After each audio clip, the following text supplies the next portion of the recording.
Bismillahirrahmanirrahim. Assalamualaikum warahmatullahi wabarakatuh. Waalaikumsalam warahmatullahi wabarakatuh. Selamat pagi. Alhamdulillah pada kesempatan siang hari ini atau kesempatan ini kita dapat bertemu kembali dalam acara ataupun dalam kegiatan dakwah digital program studi ilmu agama Islam, program magister Fakultas Ilmu Agama Islam Universitas Islam Indonesia, yang pada kesempatan hari ini kita akan berbincang, akan mengupas sebuah tema, yaitu Islam dan budaya, yang alhamdulillah pada kesempatan pagi ataupun siang hari ini sudah hadir di hadapan kita seorang dosen, yang beliau adalah dosen program studi hukum Islam, program doktor Fakultas Ilmu Agama Islam Universitas Islam Indonesia, yaitu beliau Bapak Dr. M. Musleh KS MAG. Selamat pagi Romo. Ya. Kami sebutnya Romo saja ya. Kita panggilkan Romo saja biar lebih lebih dekat, lebih familiar begitu ya Romo ya. Baik. Bagaimana kabarnya Romo untuk hari ini? Alhamdulillah, Jumat dari Jumat yang cerah ini ya, saya terasa sekali badan ini enak ya. Alhamdulillah. Ya, ada gangguan apa-apa. Tidak ada gangguan. Ya, corona sudah ambiar. Baik. Ya, oke. Insya Allah kita bisa bergabung bersama-sama dalam kegiatan yang baik bagus ini. Baik, pemirsa yang berbahagia, mungkin kalau saya tadi menyampaikan di awal tema hari ini adalah Islam dan budaya, mungkin sudah kita tidak asing lagi dalam beberapa pertemuan, dalam beberapa perkembangan dan beberapa hal yang ada di saat ini, bahwasanya Islam dan budaya itu tidak bisa terlepas dari kehidupan manusia saat ini, begitu ya Roma ya? Iya ya, betul. Jadi sebenarnya kalau melihat Islam dan budaya itu sebenarnya apa toh sebenarnya Islam dan budaya itu? Iya, terima kasih.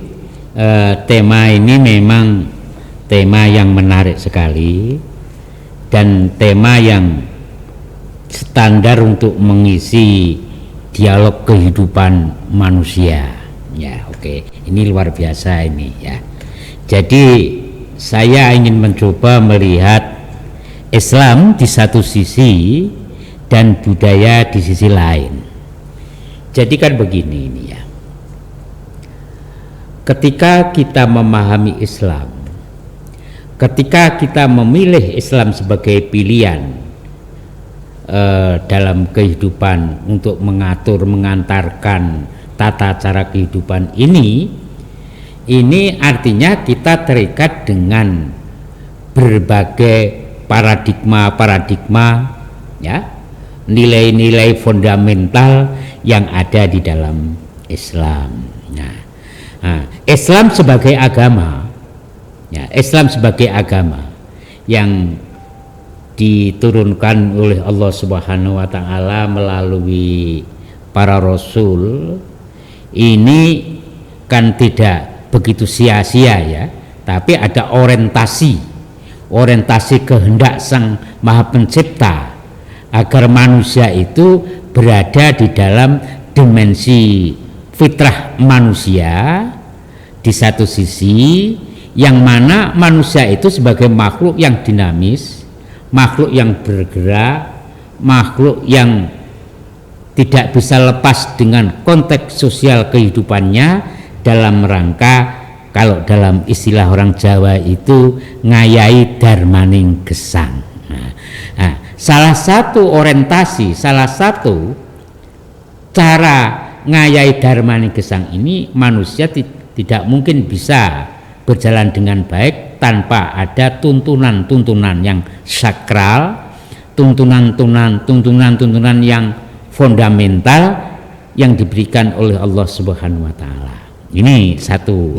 Nah, pilihan itu jatuh kepada nilai-nilai keagamaan. Begitu, ya. Ya. Jadi ada nilai-nilai Ada, keagamaan ya, yang nilai-nilai agamaan, nilai sakral ya sakral yang tidak bisa lepas. Manusia itu tidak bisa menginggankan itu.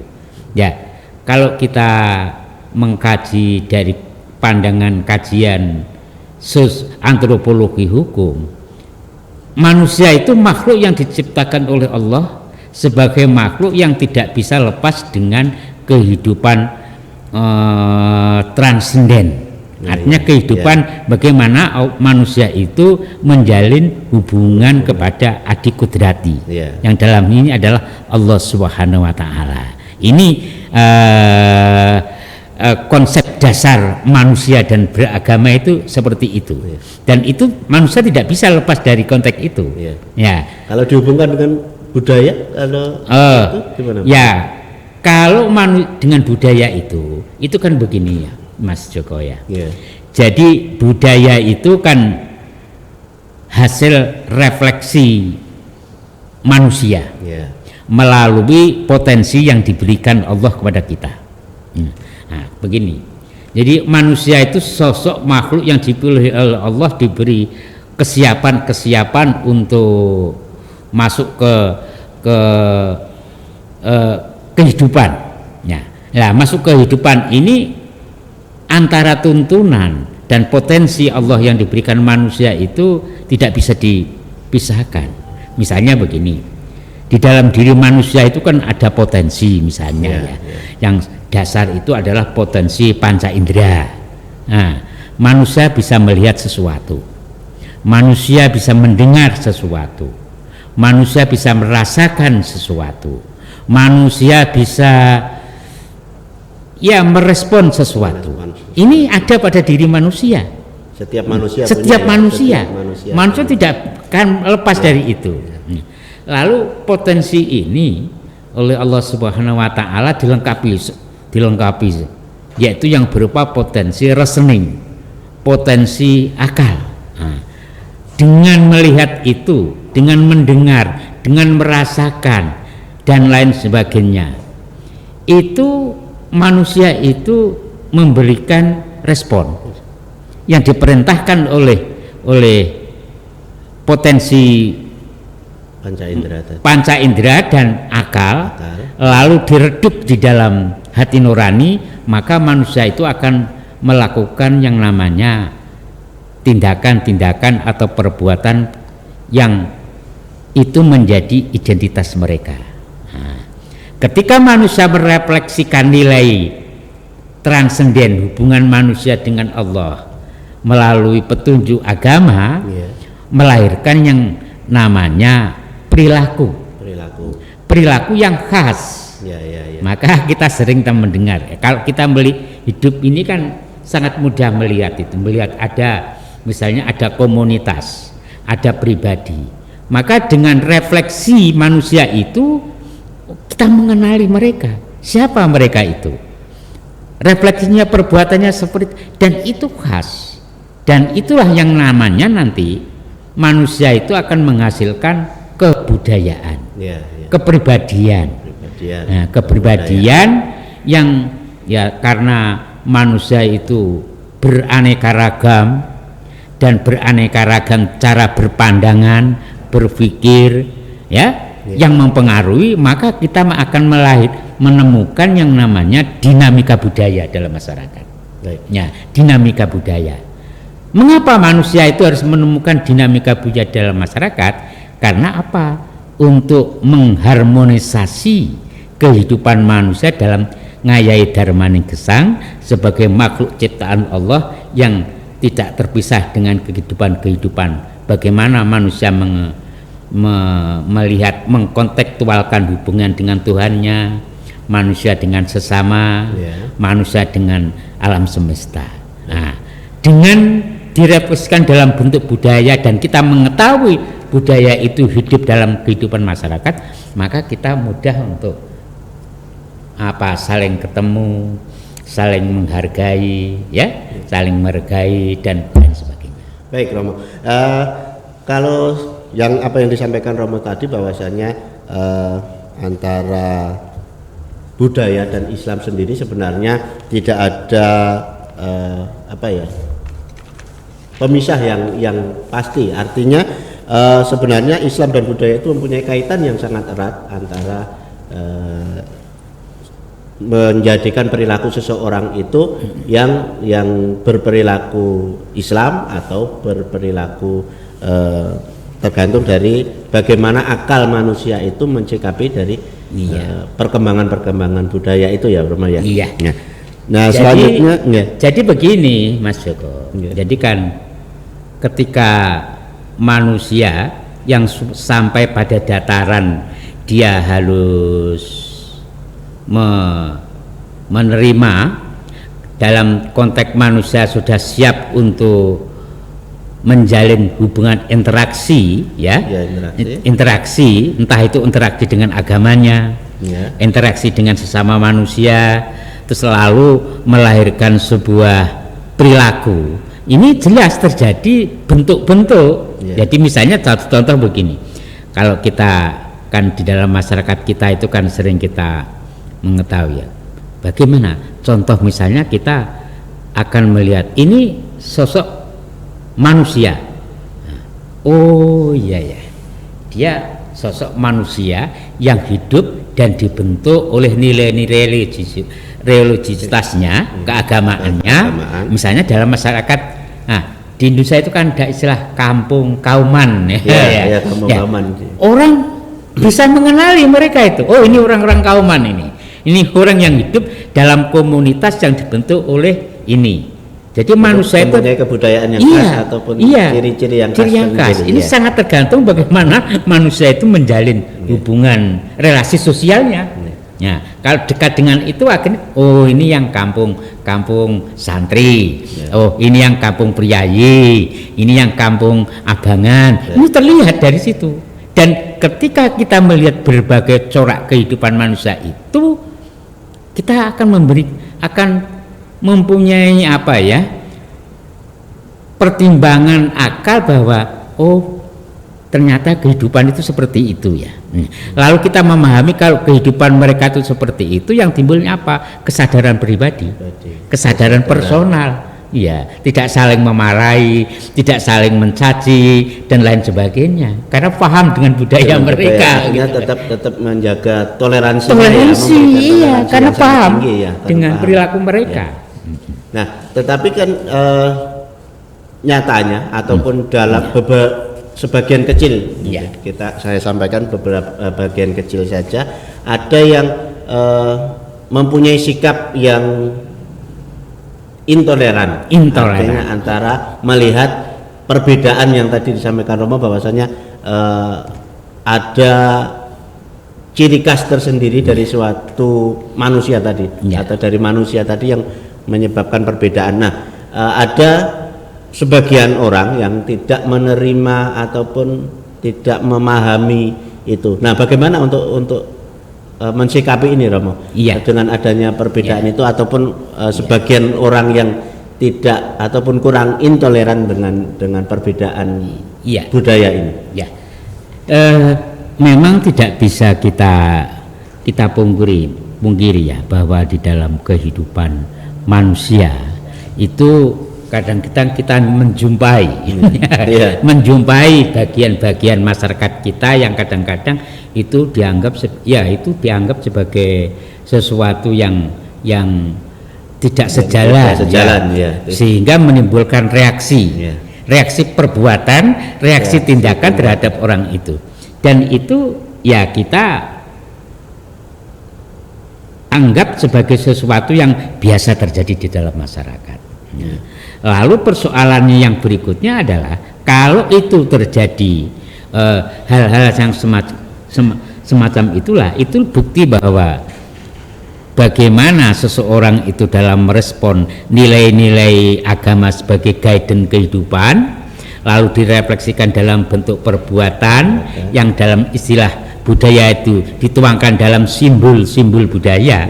Nah, ini sering terjadi benturan itu karena kurang memahami nilai-nilai. Satu contoh begini ya, orang sering kadang-kadang memahami orang Jawa satu satunya. Ini Jawa itu begini, ini klinik, dan itu bisa terjadi. Nah, bagaimana untuk ya kita tentunya sering melakukan yang namanya pencerahan tadi itu. Pencerahan konsep-konsep kehidupan manusia, lalu nilai-nilai yang ada di dalam manusia, dan nantinya kan kalau kita bicara bukan bicara sebuah kebenaran dan kesalahan ya, kan agama itu pilihan. Nah, satu contoh begini misalnya ya. Orang Islam dipegang teguh itu misalnya innad dina indallahil Islam, bahwa agama yang benar itu adalah Islam. Lalu wa may yabtaghi ghairal islama dina titik. Loh, itu kan konsep Islam. Dan itu sadar betul. Nah, sekarang bagaimana orang yang bukan Islam? Apakah punya konsep seperti itu? Apa itu dibenarkan? Nah, ini kalau tidak didasarkan kepada bingkai budaya, sering tabrakan itu, Mas. Sering tabrakan itu. Berarti diposisikan budaya ini sebagai pemersatu ya? Atau iya. Budaya sebagai jati diri, budaya sebagai jalan komunikasi. Oh iya. Sebagai jalan komunikasi. Jalan komunikasi. Ya, kalau sudah komunikasi sambung, yang kenal menjadi, yang tidak kenal menjadi kenal kan, ya gitu ya. Ya, itu akhirnya seperti jalan komunikasi. Nah, inilah maka jadi kalau agama dibingkai dengan memperhatikan perilaku itu ya insya Allah toleransi akan terbangun dengan baik. Ya. Baik. Sangat banyak sekali yang sudah disampaikan oleh Romo Musleh, tetapi ada beberapa yang mungkin jadi pertanyaan juga di kalangan masyarakat kita sebenarnya bagaimana sih sebenarnya kita harus memandang perbedaan budaya itu, ataupun sebaiknya sikap seperti apa yang harus kita tampilkan dalam mensikapi itu. Gitu. Oke. Ini juga bisa jadikan statement akhir kita, Romo. Terima kasih. Jadi begini, Mas Joko ya. Kita hidup ini kan ya istilah kita hidup ini kan oleh Yang Maha Kuasa. Itu diberi namanya tongkat kehidupan, tuntunan, jalan kehidupan. Lalu bagaimana kita harus berbuat dan bertindak ya. Nah, saya kira begini. Jadi agar supaya tidak terjadi disharmoni dalam kehidupan masyarakat atau ya sikap-sikap yang ini ya tentunya pemahaman. Ya. Maka ketika kita memahami Islam sebagai sebuah din yang kita pahami, lah itu sangat penting. Sebab kalau dengan pemahaman itu artinya apa? Kita dibingkai oleh kebenaran reasoning ilmu pengetahuan. Nah, kalau begini ini akal kita seperti apa ya? Melihat seperti itu. Lalu disharmoninya itu karena faktor apa? Nah, sehingga akan menjadi orang itu paham. Oh iya ya, memang ya kalau kita berpikir menangnya sendiri, benarnya sendiri tanpa melihat orang nah ini menunjukkan bahwa kedewasaan kita yang belum matang. Masih kurang ya. Kita masih bersikap egois terhadap keyakinan kita sendiri tanpa adanya sikap menghormati terhadap orang lain. Baik, terima kasih Romo. Alhamdulillah pada kesempatan ini kita sudah sedikit ngobrol menyampaikan informasi terkait dengan Islam dan budaya. Semoga ini juga bisa menjadikan pencerahan bagi kita, bisa menambah pengetahuan kita bahwasanya kaitan antara Islam dan budaya itu memang dapat dijadikan pedoman kita ataupun arahan kita, di mana kita untuk bisa saling menghormati satu dengan yang lain, yang menjadikan budaya tadi sebagai sarana untuk berkomunikasi. Untuk sarana untuk berkomunikasi. Iya, betul. Baik. Ada tambahan sedikit, Mas. Ya, silakan. Jadi saya lebih ingin menegaskan ada wilayah-wilayah tersendiri yang harus kita pahami ya. Ini wilayah din, ini wilayah agama, ini wilayah konstruksi budaya.